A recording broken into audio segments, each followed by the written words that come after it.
नमस्कार दोस्तों, क्या आपने कभी सोचा है कि 1 अरब साल पुरानी विरासत को सिर्फ एक ब्यूरोक्रेटिक डेफिनेशन से मिटाया जा सकता है। दुनिया की सबसे पुरानी पर्वतमालाओं में से एक अरावली, जो सदियों से उत्तर पूर्वी भारत को रेगिस्तान बनने से बचा रही थी, लेकिन आज अपने ही अस्तित्व की लड़ाई लड़ रही है। हालिया सुप्रीम कोर्ट का डिसीजन और 100 मीटर का टेक्निकल रूल क्या अरावली के लिए डेथ वारंट है? हम आज इस वीडियो में हर उस पहलू को कवर करेंगे, भले वो पर्यावरण का मामला हो या खनन माफियाओं का आतंक या फिर कानूनी दांवपेच। आइए जानते हैं पूरा मामला इस वीडियो में। एक तरफ अरावली की सुंदर हरियाली और दूसरी तरफ विशाल धूल भरी खदानें और गायब होते पहाड़।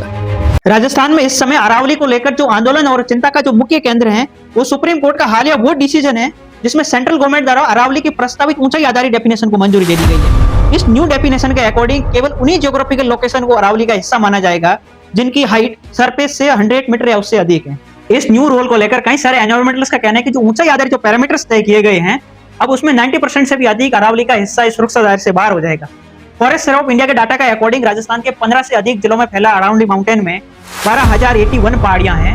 उनमें से 1,048 पहाड़ियां 100 मीटर या उससे अधिक ऊंची है। इसका मतलब साफ है कि जो रिमेनिंग 11,033 पहाड़ियां जो सिर्फ 20 से 99 मीटर के बीच ऊंची है, अब वो अरावली का हिस्सा नहीं मानी जाएगी। इसका मतलब साफ है कि अब इस क्षेत्र में माइनिंग और रियल एस्टेट बड़े स्तर पर होगा। जो ये 100 मीटर वाली डेफिनेशन उस साइंटिफिक व्यू को नजरअंदाज कर रही है जो छोटी पहाड़ियां भी वायु की गति को नियंत्रित करती हैं और ग्राउंड वाटर रिचार्ज में समान रूप से भागीदारी निभाती है। इस मामले को लेकर हमारे आका चुप क्यों है? भले ही वो सरकार में बैठे हो या अपोजिशन में, जनप्रतिनिधियों ने मौन धारण कर दिया। आखिर क्यों? क्योंकि उनको पता है कि अगर वो विरोध करेंगे तो उनके ही इंटरेस्ट प्रभावित होंगे। कई सारे पॉलिटिशियन या उनके करीबी रिश्तेदार और रियल एस्टेट में उनका अंधा धंधा चल रहा है, लेकिन ये डिसीजन अरावली के लिए डेथ वारंट से कम नहीं है। राजस्थान में माइनिंग सिर्फ एक इकोनॉमिक एक्टिविटी नहीं है, बल्कि अरावली के विनाश का सबसे बड़ा कारण बन चुका है। अरावली रेंज खनिजों के मामले में सबसे ज्यादा रिच है। यहाँ पर रोज क्वार्ट्ज, जिसका उपयोग सजावटी वस्तुओं और गहनों में होता है, इसके अलावा सीसा, जस्ता, तांबा, रॉक फोस्ट, मार्बल जैसे विशाल भंडार इस रेंज में है।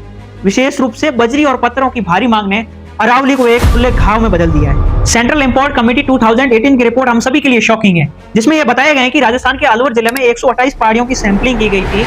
उनमें से 31 पहाड़ियां इनलीगल माइनिंग के कारण पूरी तरीके से गायब हो गई हैं।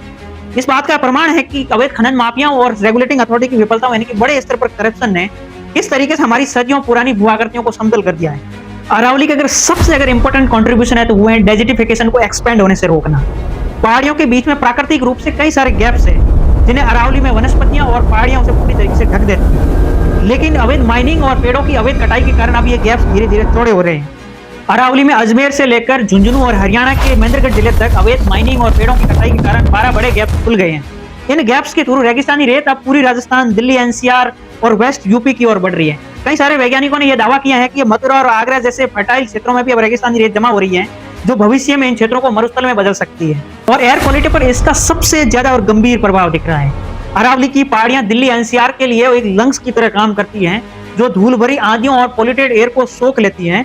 सोचिए जरा कि दिल्ली की एयर क्वालिटी पहले से ही खराब है और अरावली की बिना और भी ज्यादा जहरीली हो जाएगी, क्योंकि धूल और रेत के कणों को रोकने वाला अगर कोई नेचुरल अवरोध ही नहीं बचेगा तो क्या होगा।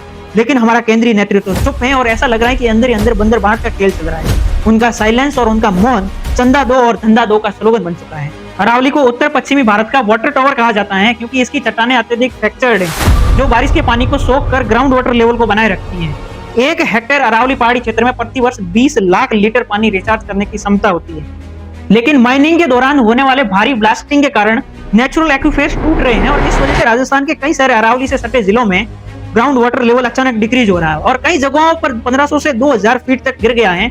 अरावली से निकलने वाली कई सारी नदियां जैसे साहिबी, लूनी, इनका सिर्फ कागजों में ही अस्तित्व है या फिर ये मानसून के दौरान दिखाई देती है। परंपरागत रूप से अरावली क्षेत्र में रहने वाले लोगों में से 30% से भी अधिक लोग वहाँ के पशुपालन पर निर्भर हैं। जो पहले वहाँ की पहाड़ियां पशुओं के लिए चारागाह हुआ करती थी, लेकिन अब धीरे धीरे खनन के कारण वो चारागाह खत्म हो रहे हैं और वहाँ के ब्लास्टिंग की आवाज के कारण जंगली जानवर और पशु दोनों विस्थापित हो रहे हैं और वहां से निकलने वाली खनन से धूल खेतों में जमा हो रही है, जिससे वहां की फसलों की पैदावार पर भी नेगेटिव इफेक्ट पड़ रहा है। अरावली पर क्राइसिस केवल माइनिंग तक सीमित नहीं है, बल्कि बड़े पैमाने पर रियल एस्टेट और कॉर्पोरेट अतिक्रमण भी बहुत बड़े चैलेंज है। 2023 में फॉरेस्ट एक्ट के तहत किए गए अमेंडमेंट ने उन जमीनों की सुरक्षा हटा दी है जिन्हें आधिकारिक रूप से वन रिकॉर्ड के रूप में दर्ज नहीं किया गया था, और बड़े बड़े कॉर्पोरेट घरानों ने शेल कंपनी यानी कि फर्जी कंपनियों के थ्रू फॉरेस्ट लैंड को टूरिज्म और विलासिता की परियोजना के लिए अधिकृत कर रहा है।